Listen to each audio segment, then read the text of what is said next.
Assalamualaikum warahmatullahi wabarakatuh. Bismillah, alhamdulillah, salatu wassalamu ala rasulillah Muhammad ibn Abdullah miftahi babi rahmatillah, la hawla wa la quwata illa billah. Faya Rabbi shrah li sadri wa yassir li amri wa hlul 'uqdatam min lisani yafqahu qawli. Subhanaka la ilma lana illa ma 'allamtana innaka antal alimul hakim wa tub 'alaina innaka antat tawwabur rahim. Amma ba'du. Pertama yang kita hormati Ketua DKM Masjid Al-Ikhlas dan juga segenap pengurus, para asatid, para hujjat, para kiai, para jemaah, so'imin, so'imat, rahimakumullah. Pertama marilah kita panjatkan puja dan puji syukur kehadirat Allah Subhanahu wa taala yang alhamdulillah pada malam hari ini sampai dengan pagi hari ini Allah titipkan nikmat sehat wal afiyah, nikmat panjang umur, nikmat kita beribadah kepada Allah Subhanahu wa taala. Yang alhamdulillah pagi ini kita sudah berada di hari yang ke berapa nih? Tanpa terasa kita sudah masuk di tanggal yang ke-22 bulan Ramadan. Betul? Tanpa terasa apa terasa, Pak? Terasa. Kalau tanpa terasa mati rasa berarti. 22 hari kita ibadah. Mudah-mudahan 20 hari 21 puasa yang telah kita jalani dan 22 yang sedang kita jalani, mudah-mudahan dari puasa yang terbaik daripada Ramadan sebelumnya. Amin ya rabbal alamin. Salawat dan salam senantiasa tercurah kepada Nabi kita Nabi Muhammad sallallahu alaihi wasallam. Mudah-mudahan kita semua diberikan keistiqomahan dalam ibadah kepada Allah Subhanahu wa taala, menghidupkan, menjalankan dan istiqomah mengikuti sunnahnya, dan tidaklah kita meninggalkan dunia ini kecuali kita meninggal dalam keadaan husnul khatimah. Amin ya rabbal alamin. Hadirin wal hadirat, shaimin shaimat, jamaah Masjid Al-Ikhlas rahimakumullah. Alhamdulillah kita sudah berada di penghujung daripada bulan Ramadan, bulan yang istimewa dan keistimewaannya terletak di 10 hari yang terakhir. Maka ketika kita berada di bulan Ramadan, maka diibaratkan ada istilah 10 yang pertama, 10 yang kedua, dan 10 yang ketiga. 10 yang pertama, kalau ibarat permainan sepak bola, itu adalah babak penyisihan. Jadi semuanya hadir, namanya diseleksi, hadir, mengikuti. Tapi biasanya model yang pertama ini hanya bertahan di 10 hari yang pertama. Yang kedua adalah semifinal 10 hari yang kedua. Tadi disaring lagi, Allah pilih, kemudian bertahanlah orang ini sampai dengan 10 yang kedua. Maka 10 yang ketiga adalah hasil seleksi dari 10 yang kedua. Maka lahirlah finalnya, yang terakhir, puncaknya. Maka 10 yang terakhir adalah puncak-puncaknya kita beribadah di bulan Ramadan.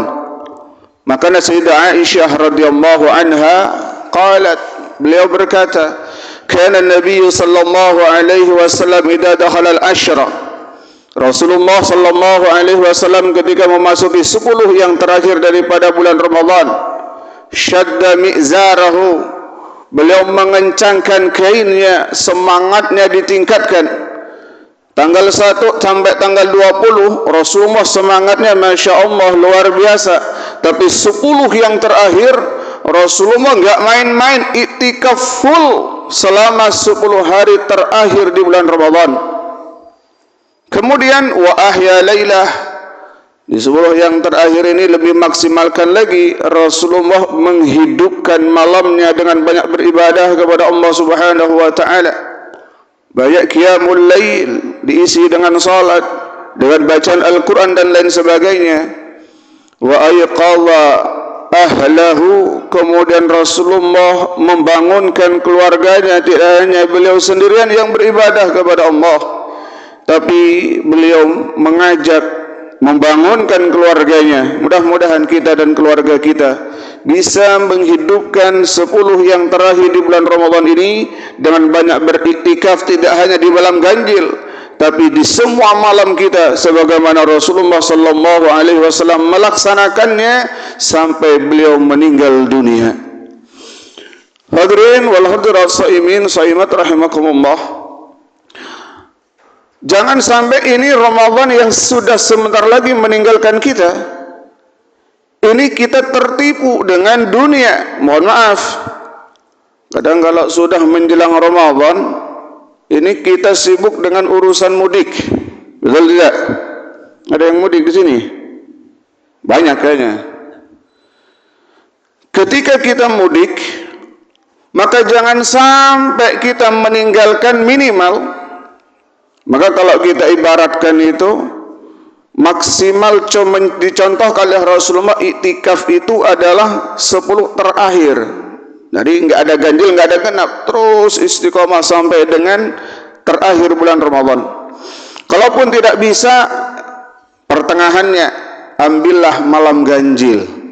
21, 22, 21, 23, 25, 27, 29. Kalau nggak bisa tiap malam.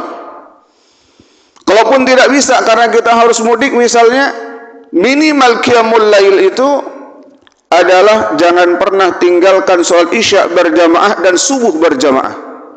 Sebagaimana Rasulullah sallallahu alaihi wasallam bersabda, "Man shallal isya fil jamaah fa ka'annama qama nisfal lail." Barang siapa yang sholat isya'nya dengan cara berjamaah, maka dia seperti menghidupkan setengah malamnya. Wa man shalla subha fil jamaah fa ka'annama qama al-laila kullah. Barang siapa yang sholat subuhnya berjamaah, maka dia seperti menghidupkan malamnya full. Maka ini minimal kita. Hadirin rahimakumullah, kita belajar dari orang mudik, karena sebentar lagi nih fenomena Indonesia, tradisi kita di Indonesia, mayoritas kita yang tinggal atau merantau, kita akan pulang kampung. Saat orang pulang kampung, kira-kira senang apa susah? Bahagia apa sedih? Yo, kita mau pulang kampung nih, kira-kira senang apa enggak? Senang apa enggak? Senang, betul. Bahagia tidak? Oh, bahagia. Padahal kalau kita dilihat, perjalanan kita ini bisa macet, Pak. Bisa 1 hari, bisa 2 hari, bisa 3 hari. Bahkan ada yang mudik, perjalanan saja pulangnya ada 1 minggu, baliknya 1 minggu, setengah bulan dihabiskan dalam perjalanan. Tapi hatinya bahagia. Padahal ketika capek di jalan, mau istirahat di rest areanya penuh. Tidur susah, tempat istirahat susah, tapi tetap aja bahagia orang pulang kampung. Pertanyaannya, kenapa orang pulang kampung ini bahagia? Kenapa kita pulang kampung bahagia, Pak? Ayo, kenapa? Hah? Ayo, kenapa kita pulang kampung kok bahagia, senang? Kenapa? Minimal ada 2 jawabannya. Yang satu, jelas kampungnya. Nggak punya kampung, mau pulang kampung, pulang ke mana? Yang kedua, punya modal untuk pulang kampung. Karena kita punya modal, maka kita pulangnya bahagia, senang. Kenapa? Kita punya bekal untuk pulang. Tapi andaikan kita pulang, pengen pulang, udah lama bertahun-tahun tidak pulang kampung, tapi mohon maaf tidak punya bekal, uang nggak megang, mobil nggak punya, transportasi nggak ada, terus pulang kampung, maka ini namanya orang pulang kampung dengan nekat dan nggak bakalan bahagia, tenang di jalan. Maka ini jadi ibrah bagi kita. Kalau orang pulang kampung yang jaraknya tidak jauh, harus punya bekal. Bagaimana kita nanti menghadap Allah, pulang kepada Allah subhanahu wa ta'ala, dan kita tidak punya bekal? Disuruh sholat nggak mau, disuruh puasa nggak mau, Disuruh beribadah, enggak mau. Berarti orang ini tahu kalau dia akan pulang kampung tapi tidak punya bekal. Ibarat orang pulang kampung enggak punya bekal tapi pulang, maka ini namanya pulang dengan nekat. Maka kalau kita sadar kita akan kembali kepada Allah, tapi tidak mampu memaksimalkan dan tidak mau memaksimalkan 10 yang terakhir ini, ibadah tidak mau, sholat tidak mau, puasa tidak mau, yakin dia akan meninggal, maka meninggalnya berarti dia meninggal dalam keadaan nekat. Naudzubillah. Hadirin rahimakumullah. Maka ini 10 terakhir ini momentum untuk kita menutup bulan Ramadan ini dengan sebaik-baik ibadah kita kepada Allah Subhanahu wa taala. Hadirin rahimakumullah, kalau kita berbicara tentang kematian, makanya Abdullah bin Amr bin As beliau mengingatkan kepada kita di saat kita sedang beribadah kepada Allah. Apa kata beliau? Wa'mal li dunyaka ka'annaka ta'ishu abada wa'mal li akhiratika ka'annaka tamutu ghadan. Berbuatlah untuk duniamu seakan-akan kamu hidup selamanya. Apa maksudnya? Bukan berarti kita ngumpulin harta mati-matian karena kita hidup selamanya, bukan. Maksudnya urusan dunia yang tidak bisa kita lakukan hari ini, kita masih ada besok untuk melakukannya. Besok tidak bisa, ada lusa kesempatan untuk kita melakukannya. Lusa tidak bisa, minggu depan bisa untuk kita lakukannya. Tapi tidak dengan ibadah kepada Allah. Kalau kita ibadah kepada Allah, wa'mal li akhiratika ka'annaka tamutu ghadan. Berbuatlah untuk akhiratmu seakan-akan kamu meninggal di hari esok. Anggap ini amalan-amalan yang terakhir. Setiap kita salat, anggap itu salat kita yang terakhir. Maka kita akan semangat beribadah kepada Allah Subhanahu wa taala. Di saat kita baca Al-Qur'an, anggaplah itu bacaan Al-Qur'an bekal kita yang terakhir. Di saat kita iktikaf, ini malam yang kedua-dua. Semalam sudah kita, hari ini sedang kita jalankan, kita beriktikaf. Anggaplah ini iktikaf yang terakhir. Jangan menghayal besok kita masih ada. Anggap kita terakhir. Kalau kita terakhir, enggak mungkin kita nunda. Ustaz, ini kan baru malam kedua-dua, kan masih ada 23 Pak, masih ada Pak. Malam 24 ada. Jangankan begitu, 29 juga masih ada. Yang jadi masalah, ada jaminan enggak, ada garansi enggak kita hidup sampai dengan tanggal 29. Ustaz, tahun depan kan ada Ramadan. Yakin ada tuh Ramadan? Masalah nyampe enggak usia kita dengan tahun depan. Maka di saat kita ibadah, bayangkan ini terakhir kita beribadah kepada Allah. Maka kita enggak akan lengah, hadirin. Di saat baca Al-Quran, biasanya malas. Ingat, ya Allah, ini bekal kita yang terakhir. Ini amalan yang akan menyelamatkan kita. Maka kita tidak lengah lagi untuk ibadah kepada Allah Subhanahu wa taala. Bukankah kematian bukan karena sepuh, bukan karena tua, bukankah kematian bukan karena sakit? Sekini kisah nyata, Pak. 10 hari yang lalu ada teman saya, abang saya, kakak kelas saya waktu di pesantren, ditelepon dari kampung bahwa pamannya sedang berada di ruang ICU, sudah sakarat, sudah sakit parah, kritis. Ditelepon keponakannya segera pulang. Kemudian keponakan ini pulang, naik bis, sampai di Jawa Tengah, bisnya mogok, menepi di pinggir tol, di pinggir jalan tuh. Itu waktu malam, jadi mogok sekitar jam 8 malam. Siangnya jam 5 sore, teman saya update status. Alhamdulillah, perjalanan pulang kampung hari ini jadi kepulangan terindah. Ini bisnya enak, fasilitasnya nyaman, lengkap dan lain sebagainya. Kemudian singkat cerita, berbukalah di waktu maghrib, isya masih dalam perjalanan dan bisnya mogok. Menepilah bisnya ini. Di saat beliau ini 2 orang turun ngerokok di depan bis. Baru turun ngerokok depan bis, baru berapa kali hisap ada kontainer oleng.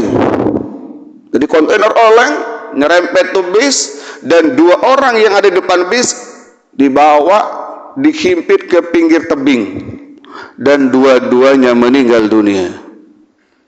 Ini kebayang, jam 9 sore update status, jam 8 meninggal dunia. Wajar nggak nih Pak? Wajar Pak, nggak usah kaget kita. Jam 5 update status, jam 8 meninggal. Wajar tidak? Wajar. Banyak kejadian begini. Yang tidak wajar, meninggal jam 5, jam 8 update status. Wah, ini hantu ini. Kemarin warga kita nih, RW 5, RT 5 apa 6, jam 10 beliau masih jualan buah keliling. Jam 10, jam setengah 12 dapat kabar inna lillahi wa inna ilaihi raji'un. Kemarin Pak, kelihatannya sehat, kelihatannya, tapi sekali lagi kematian nggak nunggu sakit, kematian nggak nunggu tua, kapan nyampe ya meninggal. Maka jadikanlah, kata Abdullah bin Amr, di saat kita ibadah, bayangkan itu ibadah yang terakhir. Di saat kita itikaf, ini itikaf terakhir, supaya apa? Timbul semangat untuk kita, jangan nunda untuk hari esok. Bukan waktunya kita menunda, anggap ini Ramadan yang terakhir untuk kita. Ini pelajaran hidup bagi kita. Maka ini ketika ada orang meninggal, jadikan renungan kepada kita. Masih muda Pak usianya, 33 tahun yang kemarin meninggal. Loh, yang 33 tahun yang muda, jangan merasa kita masih sehat. Tapi ketika kita ibadah kepada Allah adalah, bayangkan ini ibadah kita yang terakhir. Sama, kalaupun kita sedang bermaksiat kepada Allah, bayangkan itulah di saat kita selesai bermaksiat, kita menghadap Allah Subhanahu wa taala. Maka kita akan takut melaksanakan yang dilanggar, melanggar apa yang diperintahkan oleh Allah, dan kita akan semangat melaksanakan perintah oleh Allah yang diperintahkan oleh Allah dan Rasulnya. Mudah-mudahan kita semua diberikan keistiqomahan ibadah kepada Allah, dan kita tidak meninggalkan dunia ini kecuali meninggal dalam keadaan husnul khatimah. Amin ya rabbal alamin. Hadirin shaimin shaimat rahimakumullah. Mati, kalaupun kita pengen mati Pak, kalau belum waktunya nggak bakalan mati. Kalau belum waktunya, mau sakit sekeras apapun nggak bisa mati kalau belum waktunya. Sesepuh apapun, kalau belum waktunya nggak bakalan mati. Bahkan ada orang suami istri punya masalah rumah tangga, dari jalan keluar udah nggak ada, puyeng dia. Ujung-ujungnya apa? Si istri pengen bunuh diri, naudzubillah. Naik dia ke lantai 2 rumahnya, lompat, pengennya bunuh diri. Pas lompat nyangkut di jemuran tetangga, meninggal nggak? Ya enggak lah, pengen mati, belum waktu yang nggak mati Pak. Suami nggak mau kalah, kayaknya kalau lompat nyangkut juga. Terus gimana? Ada caranya nih. Kalau kita sudah dengan cara ini, kayaknya udah nggak ada alasan untuk selamat. Gimana caranya? Berbaring di atas rel kereta. Alhamdulillah, berbaring dia 3 jam nggak ada kereta lewat. Yang lewat tukang cilok. Kata tukang cilok, Bapak ngapain? Mau bunuh diri? Oh mohon maaf Pak, kata tukang cilok, 3 tahun kereta nggak lewat sini Pak. Kira-kira mati nggak nih orang? Enggak juga. Artinya mati bukan karena kita sehat, bukan karena sakit, tapi mati karena ajal kita sudah nyampe, dan itu semua adalah rahasia Allah. Maka di saat Allah berikan kesempatan ibadah, anggap itu ibadah yang terakhir. Maka kalau kita ingin ibadah semangat, itulah kuncinya. Yang pertama, anggaplah ibadah kita ibadah yang terakhir. Yang kedua, kalau kita ingin ibadah kita semangat, antusias, istiqamah, maka jalankan ibadah ini hanya untuk mendapatkan ridha daripada Allah Subhanahu wa taala.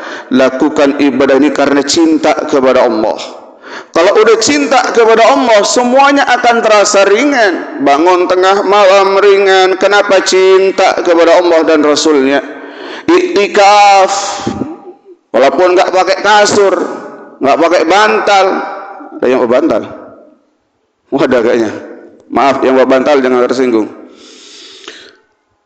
Pakai fasilitas yang seadanya misalnya, tapi kita senang melakukannya. Kenapa? Karena cinta kepada Allah.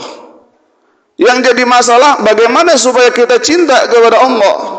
Maka caranya adalah kita bersyukur kepada Allah. Bagaimana caranya kita bersyukur? Maka cukup lihat nikmat yang telah Allah titipkan kepada kita dalam diri ini. Kalau kita pengen tahu nikmat kita, Pak, pengen kita bersyukur kepada Allah supaya timbul cinta kepada Allah, gimana caranya? Sering-seringlah jengukin orang sakit. Kalau kita misalnya datang ke IGD, di rumah sakit Polri, kemarin ke sana ada keluarga sakit, masuk di ruang IGD, Allah, yang anak kecil, yang usia masih berapa hari lahir, ada yang sepuh, udah 70 tahun ke atas, mereka berbaring di situ dengan segala macam penyakit yang Allah berikan kepada mereka. Di saat kita melihat sesuatu baru, kita timbul syukur kepada Allah. Alhamdulillah, nikmat benar kita sehat, nikmat benar kita bisa berjalan, nikmat benar kita bisa menghirup nafas, menghirup udara dengan bebasnya, nikmat benar kita bisa berkedip. Pertanyaannya, pernah enggak kita bersyukur kepada Allah? Ya Allah, alhamdulillah ya Allah, hari ini saya bisa berkedip dengan normal. Pernah enggak kita bilang kepada Allah begitu? Pernah enggak, Pak? Enggak pernah. Padahal kedip ini nikmat luar biasa. Mohon maaf, Bapak punya istri cantik, tapi kagak bisa kedip, melotot aja mulu. Kira-kira nakutin apa nyenengin? Nakutin, Pak. Artinya apa? Nikmat sekecil apapun menurut kita sebenarnya itu nikmat besar yang Allah titipkan kepada kita.